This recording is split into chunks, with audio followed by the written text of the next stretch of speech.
నమస్తే, నేను మీ కుప్ప పద్మిని. ఇన్నాళ్ళు మీ సపోర్ట్‌ని నాకు అందిస్తూ, మీ ప్రేమని నాకు అందిస్తున్న ప్రతి ఒక్కరికి కృతజ్ఞతలు. ఇప్పుడు చూడబోతున్న ఈ వీడియో కూడా ఖచ్చితంగా మీకు ఉపయోగపడుతుంది. లైక్, షేర్ అండ్ సబ్స్క్రైబ్ చేసి మీ ఇష్టాన్ని అలాగే మీ సపోర్ట్‌ని నాకు అందించండి. అలాగే ఈ వీడియో పట్ల మీ అభిప్రాయాన్ని కామెంట్ సెక్షన్‌లో కామెంట్ చేసి నాకు తెలియజేయండి. నమస్తే. నమస్తే. Welcome to our channel. నేను కుప్ప పద్మిని. ప్రస్తుతంతో పాటు ప్రముఖ ఆధ్యాత్మికవేత్త, ప్రముఖ న్యూమరాలజిస్ట్ లక్ష్మీ నరసింహస్వామి ఉపాసకురాలు శ్రీమతి స్రవంతి గారు మనతో పాటు ఉన్నారు. మాట్లాడదాం. నమస్తే అక్క. నమస్తే పద్మిని. అక్క, లోన్స్ తీసేసుకున్నామండి, లోన్స్ క్లియర్ అవ్వట్లేదు అని చెప్పే వాళ్ళ సంఖ్య అంతకంతకు పెరుగుతూనే ఉంది తప్ప అసలు క్రెడిట్ కార్డ్స్ వచ్చినాయి, ఏ ముహూర్తాన్ని వచ్చాయో కానీ వాళ్ళు చక్కగా బిజినెస్లు చేసుకుంటున్నారు.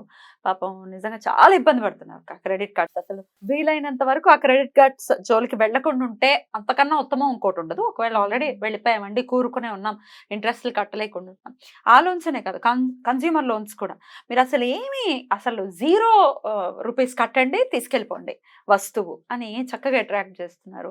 ఆ వస్తువులు తీసేసుకోవటం, అది అవసరమా అవసరం లేదా అని వస్తువులు తీసేసుకోవడం, కన్స్యూమర్ లోన్ కింద వస్తువులు తీసుకోవటం, మళ్ళీ కట్టుకుంటూ ఉండడం, ఇక జీవితాంతం ఈ లోన్ లేని అక్క ఈ గోల. మనం చెప్తున్నా, మనకు కూడా ఉన్నాయి. మరి వీటి నుంచి బయటపడాలంటే ఏం చెయ్యాలి? ఏదైనా రెమెడీ ఉందా? అలాగే థాట్ ప్రాసెస్ లో ఎట్లాంటి చేంజెస్ తెచ్చుకోవాలి? నిజంగా ఈ ప్రశ్న భగవత్ సంకల్పంగానే మనం భావించాలి పద్మిని. ఎందుకంటే ఇవాళ నేను చూసాను, క్రెడిట్ కార్డ్స్ అప్పులు వాళ్ళు బ్యాంక్ వాళ్ళు వచ్చి గట్టిగా మాట్లాడడము, బయటకు పిలిచి అందరూ చూస్తూ ఉండంగా అతన్ని అనడము అనేసరికి అతను తట్టుకోలేక సూసైడ్ చేసుకున్నాడు. ఫ్యాన్ కి ఉరి వేసుకొని చనిపోయాడు అత్తగారి. న్యూస్ చూసారా? న్యూస్ చూసాను. అమ్మాయి ఏమో పురుగుల మందు తాగి చనిపోయింది, వైఫ్. వీళ్ళు ఈ విజయ్ మాల్యా లాంటి వాళ్ళని ఏమి చేయలేరు. మాయకుల్ని కట్టలేని రా నాయన అన్న వాళ్ళ దగ్గరికి వస్తారు, రైతుల దగ్గరికి, వీళ్ళ దగ్గరికి. వీళ్ళ గురించి ఎపిసోడ్ చేద్దాం. నిజంగా చాలా బాధ అనిపిస్తుంది నాకు.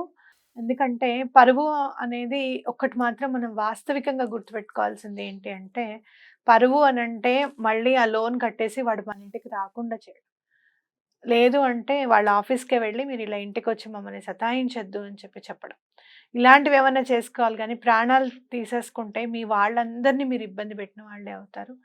వాళ్ళు బాగానే ఉంటారు, జీవితం పోయేది మీదే. పిల్లలు ఉంటే ఒకవేళ విక్టిమ్స్ అయిపోతారు. నేను చూడలేకపోయాను ఇంకా పిల్లలు ఉన్నారా లేదా అనేది, నేను చూడలేకపోయాను అసలు. కాబట్టి ఇలాంటివి మాత్రం ఎటువంటి పరిస్థితుల్లోనూ అలాంటి స్టెప్ తీసుకోవద్దు అని చెప్పి నేను కోరుకుంటున్నాను. అలాగే అప్పు అనేది చాలా ముప్పు తెచ్చే విధంగా ఉంటుంది. ఒక్కొక్కసారి అనిపిస్తుంది పచ్చడన్నం వేసుకుని అయినా తినొచ్చు అని అనిపిస్తుంది, కానీ పిల్లలకైతే పచ్చడన్నం పెట్టలేంగా పద్మిని. అయ్యో, వాళ్ళకైతే మాత్రం కాస్త ఏదో ఒక్క కూరన్నా వేసి పెట్టాలి కదా. ఇలాంటి పరిస్థితులు ఉండి ఆర్థిక ఇబ్బందులు చాలా ఉన్నాయి, అప్పులు చాలా ఉన్నాయి. ఎలా తీరాలి అని కనుక మీరు ఆదాయం పెరగాలి అని అనుకుంటే, మీ బ్లడ్ రిలేషన్స్ ఉంటారు కదా, మీ అక్కలు, చెల్లెళ్ళు, తల్లిదండ్రులు, వీళ్ళందరూ ఉంటారు కదా, అందరి దగ్గర నుంచి కొంచెం మొత్తం తీసుకోండి. అంటే ఒక 1000 రూపాయలు ఇవ్వమని చెప్పండి. ఎందుకంటే ఒక 100 ఆవులకి భోజనం పెట్టేదిగా ఉండాలి ఆ డబ్బు. ఓకే, మీరు ఒక గోశాలకు వెళ్ళండి, ఒక 100 ఆవులు మినిమం ఉండే శాలకు వెళ్ళండి. లేదు అంటే కనుక ఒక 50 విడివిడిగా ఉన్నా పర్వాలేదు. ఒక్క ఆవుకి రోజుకి ఎంత పడుతుంది మేత అనేది అడగండి.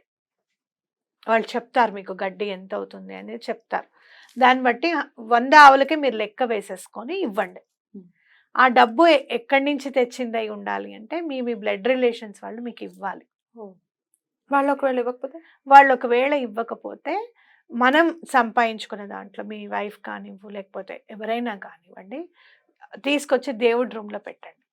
పెట్టి మనము భ్రాతా నృసింహ అని చదువుకుంటాం చూడు, మాతా నృసింహ, పితా నృసింహ, భ్రాతా నృసింహ, సఖా నృసింహ అని చదువుకుంటాం. అంటే ఎక్కడైనా కూడా త్వమేవ మాత త్వమేవ పిత అని కూడా చదువుకుంటాం కదా. ఎక్కడైనా ఎవరు లేరనుకో, మనకి తల్లిదండ్రులు, సఖులు, అన్నదమ్ములు అంతా, అక్క చెల్లెలంతా కూడా స్వామి మనకి. మీరు ఎవరిని కోలిస్తే వాళ్ళు. ఓకే, కాబట్టి మంత్రపుష్పం చదివేటప్పుడు కూడా ఇది వస్తుంది మనకి, ఏ మంత్రపుష్పంలో అయినా. అలాగే మీరు మామూలుగా నృసింహస్వామి చదువుకున్నా కూడా ఈ శ్లోకం మీరు వినే ఉంటారు ఎప్పుడైనా కూడా.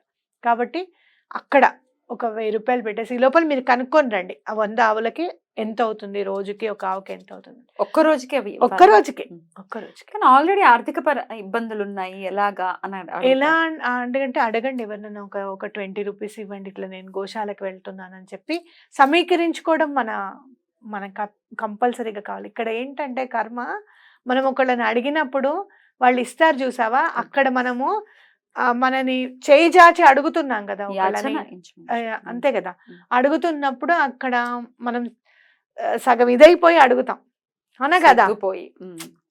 అక్కడ మనం కర్మ పరిపక్వం అయిపోతుంది అనేది నా భావన. ఇంకోటి ఇచ్చేవాళ్ళు అయ్యో వీళ్ళ అప్పుల్లోంచి బయటకు వచ్చేసేయాలి, వీళ్ళు మంచిగా వృద్ధిలోకి రావాలి అని చెప్పి ఇచ్చే మంచి మనసు కూడా అక్కడ కలిసి వస్తుంది. అలా చెప్పుకోలేము, ఎవరికి మైన వాళ్ళకి చెప్పుకోలేము అంటే ఇంకా భగవంతుడే అయినవాడు మనకి. కాబట్టి అక్కడ భగవంతుడి దగ్గర పెట్టి మీరు ఆ డబ్బును తీసుకొని వెళ్ళి కట్టండి. ఒకటేసారి 100 ఆవులకి మీరు ఇవ్వలేరు, అట్లా కుదరడం లేదు అనుకున్నప్పుడు 15 రోజులకు ఒక 10 ఆవులకి, ఇంకో 15 రోజులకు ఇంకొక 20 ఆవులకి అలా మీరు తీసుకొని ఇవ్వండి.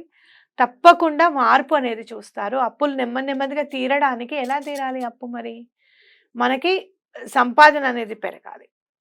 లేదు అంటే గనక సంపాదన అనేది వృద్ధిలోకి రావాలి. ఒకళ్ళే సంపాదిస్తూ ఉంటే ఇద్దరు సంపాదించడానికి అవకాశం ఏదైనా ఉందేమో చూసుకోండి, వైఫ్ అండ్ హస్బెండ్. లేదు అని అంటే ఒకళ్ళు ఏదైనా బిజినెస్ స్టార్ట్ చేసుకోవడానికి ఏమైనా ఉందేమో చూసుకోండి. ముందు ఉద్యోగంలో జాయిన్ అయితే మంచిదని నా ఉద్దేశం. బిజినెస్ పెట్టడానికైనా మళ్ళీ మనకి పెట్టుబడి కావాలి, అది అప్పు చేయాలి. ముందు ఉద్యోగంలో జాయిన్ అయిపోండి. ఈ ఈతి బాధలు అంటే అయ్యో రేపటి రోజు మనం ఎలా తింటాము అనేది మనకి ప్రాబ్లం ఉండదు, కాబట్టి ముందు జాబ్లో జాయిన్ అయిపోండి. అలా మనకి ఒక్కొక్క రోజు మీరు తప్పకుండా అప్పు తీర్చే దానికి వచ్చేస్తారనమాట. ఈ రెమెడీ చాలా మంచిది. ఆవులకు కూడా మీరు వెళ్ళి మేత ఇస్తారు కదా, మీ చేత్తో మీరు పెట్టే విధంగా నేను పెడతానండి అని చెప్పి తీసుకువెళ్ళండి. ఒక 1/4 కిలో క్యారెట్ కొని ఒక 4 ఆవులకు పెట్టి అక్కడ ఆవు దగ్గరే ఉండి దాని చెవు చూస్తూ చెప్పండి. ఇలా పెట్టి చెప్పాలి అని అంటే ఒక్కొక్కసారి ఆవులు కూడా ఈ మధ్య కొంచెం బెదిరిపోతాయి, కోపంగా కూడా ప్రవర్తిస్తూ ఉంటాయి. కొన్ని మనం చెప్పలేం, వాటి అలవాటు లేని వాళ్ళని ఎలా ఉంటాయి. కాబట్టి ఆ చెవుని చూస్తూ నాకు ఈ ప్రాబ్లం ఉందమ్మా, నాకు ఎటువంటి పరిస్థితుల్లోనూ తీర్చే గోమాతవి, అందరు దేవతలు నీలో కొలువై ఉంటారు అని చెప్పి అందరూ అంటున్నారు. నేను కూడా ఇదే అనుకున్నానని చెప్పండి. గోవు పాట కూడా ఉంటుంది, మీకు ఓపిక ఉంటే కనుక. ఇప్పుడు అంతా గూగుల్ అన్నీ ఉన్నాయి, మీరు కొట్టుకుంటే వచ్చేస్తుంది గోవు పాట. మీ లాంగ్వేజెస్ లో చక్కగా అక్కడ చదువుకోండి, మీకు తెలుస్తుంది. అప్పుడు గోవులో ఏమేమి ఉన్నాయి అనేది తెలుస్తుంది అనమాట. అలా చేస్తే చాలా మంచిది. అలాగే గోశాలను ఏదైనా కొంచెం నీట్ చేయడానికి కూడా మీకు అవకాశం ఉంటే చేయండి, అది ఇంకా మరి మంచిది. రైట్. కర్మ సిద్ధాంతాన్ని అనుసరించి ఖచ్చితంగా ఈ రెమెడీ డెఫినెట్ గా పనిచేస్తుంది.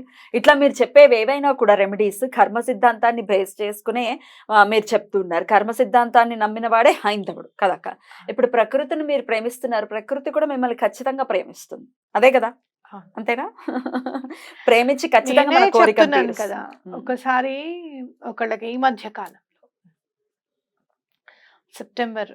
ఆగస్టు నుంచి సెప్టెంబర్ చాలా పీక్ పీరియడ్, చాలా బిజీగా ఉన్నాను. అసలు ఏమాత్రం ఆలోచించకుండా ఇచ్చేసాను డబ్బు. నేను ఏమాత్రం ఆలోచించకుండా ఈయన అసలు నువ్వు ఇస్తున్నావు మరి పర్వాలేదా అని ఈయన అడిగితే కూడా ఆయనకు ఆన్సర్ చేయడానికి కూడా నేను టైం తీసుకోలే. అదే ఎంతైతే అనాలోచితంగా ఇచ్చానో అదే డబ్బుకి ఈరోజు బాధపడుతున్నాను. అంతే అమౌంట్ రిక్వైర్మెంట్ ఉంది నాకు ఇప్పుడు. అది ఒక్కొక్కసారి అనిపిస్తుంది, ఎంతటి వాడినైనా స్వామి ఊరుకోరు, అమ్మవారు ఏం ఊరుకోరు. నువ్వు ఒక్కసారి తరచి ఆలోచించి ఇవ్వండి ఎవరికన్నా ఇస్తే అని చెప్పేది అందుకే నేను. అంటే వాళ్ళు నమ్మించి ఏదో ఎక్కడో మిస్టేక్ చేసాం, అంత తప్పు ఎందుకు అయింది, వడ్డీలు కట్టామా, ఏం చేసాం, అడిగిన వాడికి వడ్డీ ఇవ్వడానికి అని చెప్పి మళ్ళీ అప్పుడు తీసుకొని వడ్డీ కడుతున్నామా, ఇవన్నీ చేయకూడదు తప్పులు. ఇందులో నుంచి బయటకు వచ్చేసేయండి. ఎలా రావాలి అనే పరిస్థితులు తప్పకుండా గోమాత అనేది తప్పకుండా చూపిస్తుంది.